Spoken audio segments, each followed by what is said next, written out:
हाय सर्वांना, तुमचं सर्वांचं खूप सारं स्वागत आहे आजच्या एका नवीन ब्लॉगमध्ये। तर नवीन दिवसाची खूप सुंदर अशी सुरुवात झाली आहे। आज वर्षातला पहिला दिवस।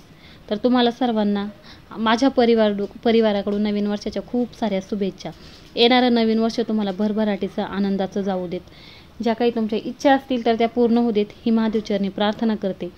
आणि ज्या काही वाईट आठवणी असतील तर त्या 2023 प्रमाणे सर्व काही सोडून द्या। तर दिसत असेल ह्यापेक्षा आजच्या कुठला ब्लॉग मला बेस्ट वाटलाच नाही। ज्या पद्धतीने रांगोळीचं सुस्वागतम हे नाव लिहिलेलं आहे तर त्याचप्रमाणे तुम्ही फक्त चांगल्या गोष्टीचंच नवीन वर्षामध्ये स्वागत करा आणि वाईट ज्या गोष्टी आहेत त्या 2023 मध्ये सोडून द्या। तर आता हे सर्वात महत्त्वाचं वळूया ब्लॉगकडे की रांगोळी कशासाठी काढली जात आहे किंवा काय, तर ते पुढे समजेलच। त्यासाठी ब्लॉग पुढे कंटिन्यू करा म्हणजे तुम्हाला समजेल।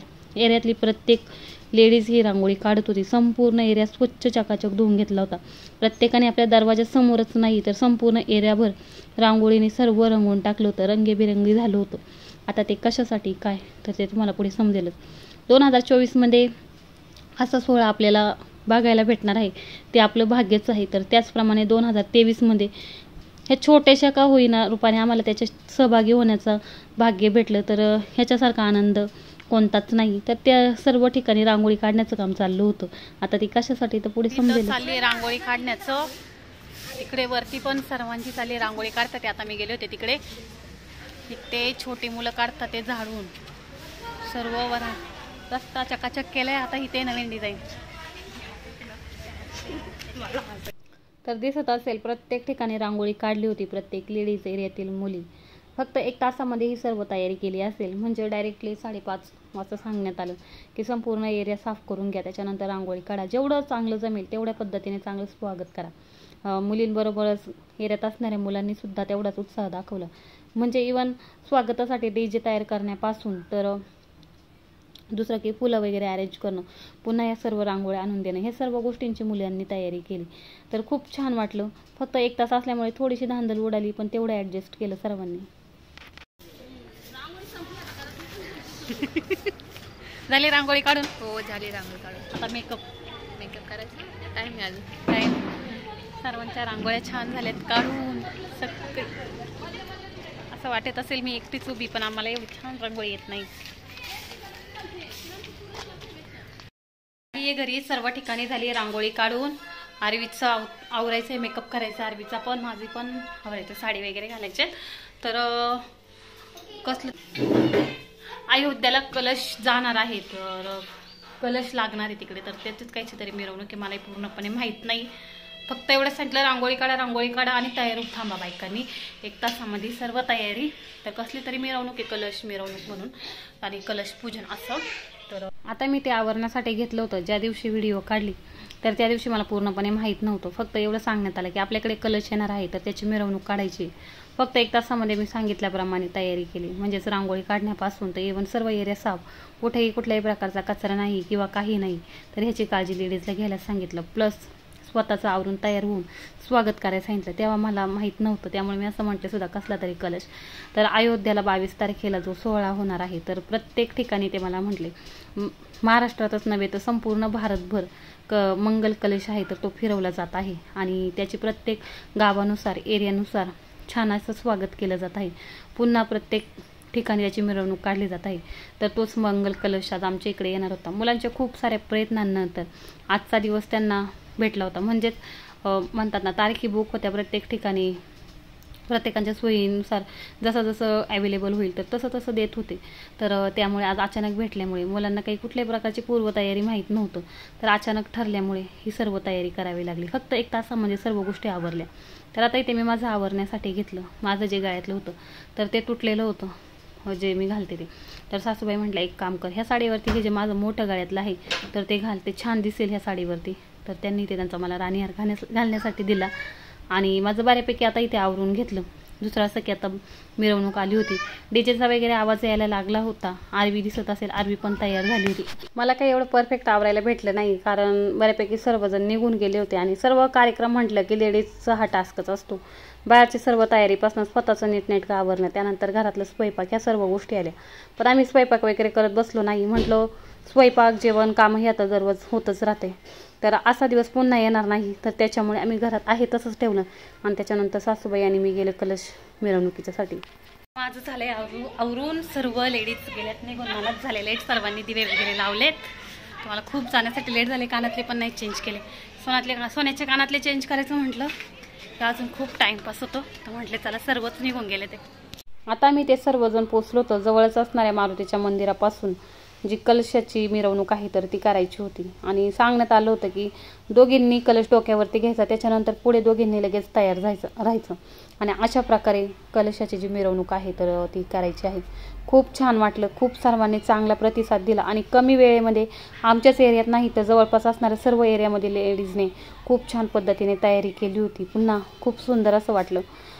गाण्यांचा आवाज खूप असल्यामुळे माझा काही आवाज येत नव्हता, त्याच्यामुळे मला अशा प्रकारे व्हॉइस ओव्हर करावा लागला. हे मंदिर एरियातलं होतं, पण म्हणजे फक्त 5 मिनिटाचं, पण मीच पहिल्यांदा पाहिलं आणि मला आजच कळलं की आमच्या एरियामध्ये सुद्धा मारुतीचं मंदिर आहे. तर आता इथून मिरवणुकीला झाली होती सुरुवात.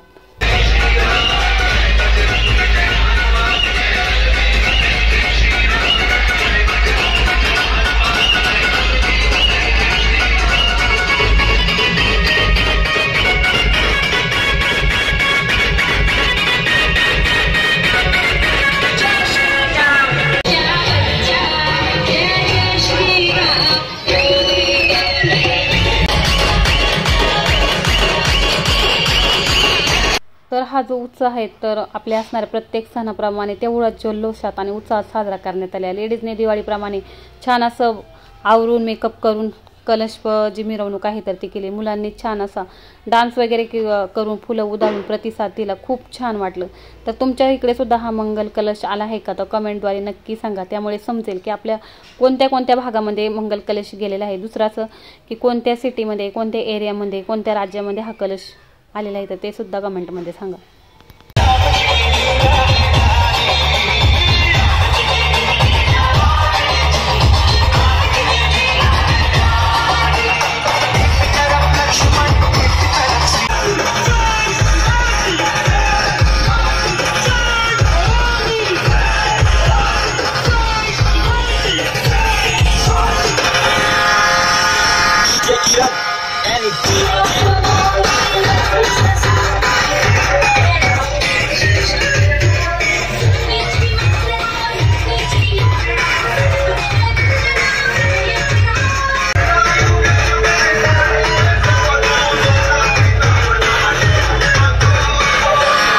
अयोध्यामध्ये जाणारा हा मंगल कलश आहे ते सुद्धा मला घ्यायला भेटला तर हे मी माझं सौभाग्य मानते. तर अशाच प्रकारे प्रत्येक ठिकाणी मंगल कलश फिरवण्यात आला.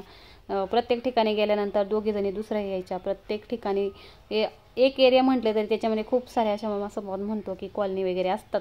तर प्रत्येक ठिकाणी लेडीजने अशाच प्रकारे रांगोळी काढून दिवे लावून पुन्हा नवीन साड्या घालून आरती वगैरे करून थांबलेल्या होत्या. तर प्रत्येक ठिकाणी तसंच स्वागत करण्यात आलं. इथं बघा आरवी आणि आरवीचे पप्पा पण छान असे तयार झाले होते. प्रत्येक मुलांनी कुर्ते वगैरे घालून म्हणजेच दिवाळी असल्याप्रमाणेच सर्व गोष्टी साजऱ्या करण्यात आल्या होत्या. तर आता इथे आम्ही संपूर्ण स्टार्टिंगपासून तर शेवटपर्यंत ही मिरवणूक आहे तर त्याच्यामध्ये सहभागी झालो.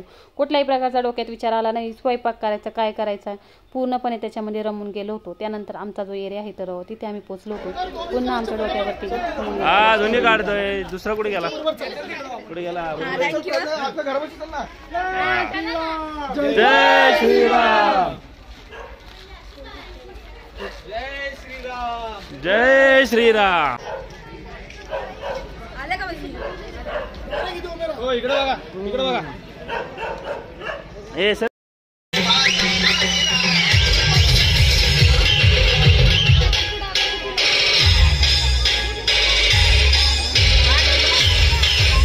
मारुतीच्या मंदिरामधून सुरुवात झालेली. मी खूप साऱ्या क्लिप ज्या आहेत ते घेतल्याही नाही. असं करायचं म्हटलं असतं तर जवळजवळ ही 7 वाजल्यापासून तर संध्याकाळी 10:30पर्यंत चालू होती. तर जेवढं बोलतो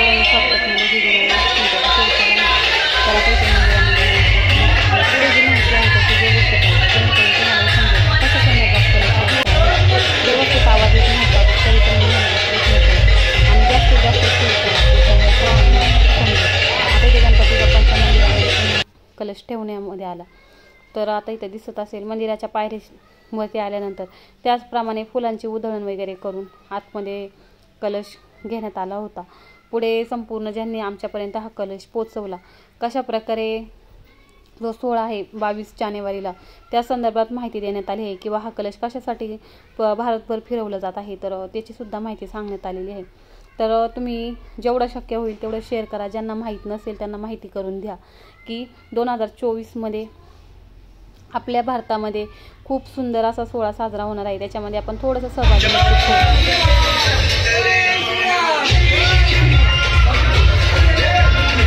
इथे मंदिरामध्ये कलश टेकवण्या अगोदर आरवीची खूप इच्छा होती. सुरुवातीपासून ती एकच म्हणत होती, मामा माझ्यावरती डोक्यावरती पण. तरी ते शेजारी असणाऱ्या भाऊंना म्हटलं थोडंसं तिचं मन राखण्यासाठी का होईना मंगल कलश तिच्या डोक्यावरती टेकवा म्हणून. तर त्यांनी सुद्धा अशा प्रकारे कलश डोक्यावरती टेकवला. तर छान असा आजचा सोहळा कमी वेळात खूप सुंदर असा साजरा झाला. प्राणाची आहुती दिली. हीच आज आपल्याला 500 वर्षानंतर राम मंदिर बघायला भेटतंय.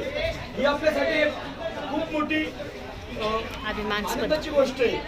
आणि 22 जानेवारीला प्रत्येकाने एक दिवाळी साजरी करावी असं सगळ्यांचं मत आहे. म्हणजे घरोघरी दिवाळी साजरी करावी. प्रत्येकाने 5 दिवे लावे, गोड घरी बनावं, घरी गोड बनावं, प्रत्येकाने गोडाधोडाचं बनावं, साईडला शेजारी सगळ्यांनी मिळून फटाके दिवाळी जी दिवाळीमध्ये आपण सण साजरा करतो ना, प्रत्येकाने 5 दिवस तर अपेक्षित लावू नये. असं भरपूर प्रत्येकाला सांगा. आज कमी संख्या इथं ज्या भरपूर महिला काही गेल्या त्यांना पण सगळ्यांना सांगा. आपल्या बरोबर पूर्ण आज कशी दिवाळी, आज कसा आपण सण साजरा केला, परत जसं आलाय ना तशीच आपल्याला 22 तारखेला पण भव्य दिवस असं साजरा करायचा आहे. तर त्या निमित्तानं तुम्ही सर्वांना. आणि एक गोष्ट की आपल्याला प्रत्येकाला यासाठी चौकामध्ये कुणी कार्यक्रम घ्यायचा नाही. 22 तारखेला चौकामध्ये कुणी कार्यक्रम घ्यायचा नाही. प्रत्येक केंद्र मंदिर ठेवायचं, केंद्रस्थानी मंदिर ठेवायचं, मंदिर केंद्रस्थान ठेवून कार्यक्रम घ्यायचा आहे. ही गोष्ट सगळ्यांनी लक्षात ठेवा. बाकी मंदिर केंद्रस्थान ठेवून तुम्ही काही करू शकताय. मंदिरामध्ये तुम्ही भजन, कीर्तन, महाप्रसाद किंवा लाईव्ह प्रेक्षेपण म्हणा. राम मंदिराचं सगळ्यांनी एकत्र तुम्हाला प्रत्येकाला घरामध्ये निमंत्रण पत्रिका येणार आहे. सोबत रामाचा फोटो आणि अक्षदा कलश येणार आहे, अक्षदा येणार आहे. आता कलश तर आपण आणला अयोध्येवरून, तो तर आता परत जाईल. पण त्याच्यानंतर काय, त्याच्यानंतर 1 ते 15 जानेवारी मध्ये आपल्याला अक्षदा भेटणार आहे. त्या अक्षदा सगळ्यांच्या घरामध्ये प्रत्येकाने आपल्या घरामध्ये सगळ्यांनी एक सौभाग्य. म्हणजे आज तुम्ही सगळे एकत्र आलाय तसे सर्वांनी एकत्र येऊन त्या अक्षदा वाटायचं तुम्ही पण सौभाग्य घ्या. त्याच्यामध्ये प्रत्येक घरामध्ये आपल्याला 5 घरं, प्रत्येकाने 5 घरं केली ना, भरणामध्ये पूर्ण घरं होईल. आपल्याला अयोध्यामधून अक्षदा कलश निमंत्रण पत्रिका जी 22 तारखेला तिथं राम सोहळा होणार आहे, रामलल्ला प्रतिष्ठान होणार, तिथं रामलल्ल्याचं प्रतिष्ठान होणार आहे ती. आणि त्याच्यानंतर एक रामाचा फोटो, असे 3 प्रकारचे आपल्याला येणार आहे. तर त्या घरानुसार प्रत्येकाला भेटत त्यावेळेस मी सांगणार सगळ्यांना. आणि त्यानुसार आपल्याला प्रत्येक घरापर्यंत ती निमंत्रण पत्रिका आणि तो अक्षदा प्रत्येक घरामध्ये पोहोचवायचा आहे. आणि तो अक्षदा आपण एकत्र मंदिरामध्ये जमून सगळ्यांनी एकत्र मंदिरामध्ये जमून सगळ्यांनी ठरवून. तर तुम्हाला किती ऐकायला आलं माहीत नाही, पण त्यांनी थोडक्यात 22 जानेवारी होणाऱ्या कार्यक्रमाविषयी रूपरेषा सांगितली. त्याच्यानंतर आम्ही आलो घरी. जवळजवळ 10:30 वाजले होते. छान असा कार्यक्रम आजचा पार पडला. तर ते सांगण्यात आलं होतं की कशा प्रकारे तुम्ही आज दिवस जो आहे ज्या पद्धतीने दिवाळी साजरी करतो तर त्याच पद्धतीने आपण सर्व 22 जानेवारीला एकत्र येऊन साजरं करायचं आहे. आता आम्ही आलोय घरी. 10:30 वाजले. खूप जास्त लेट झाले. वाटलं नव्हतं एवढा टाईम लागेल.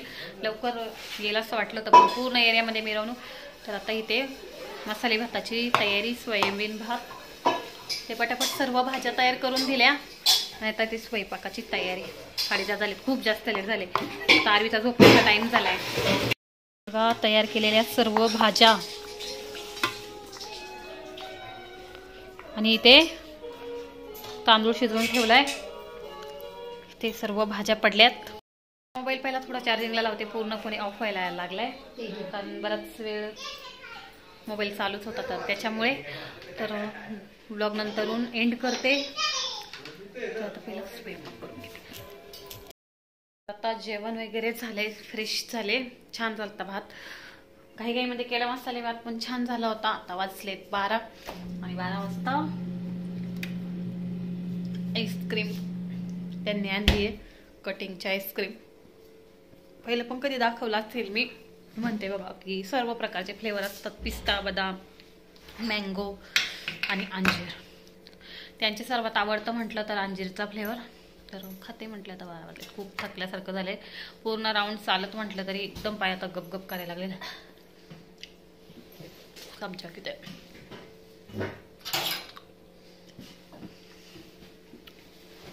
तर तुमच्याकडे सुद्धा आलाय का कलश, तर कमेंट करून नक्की सांगा.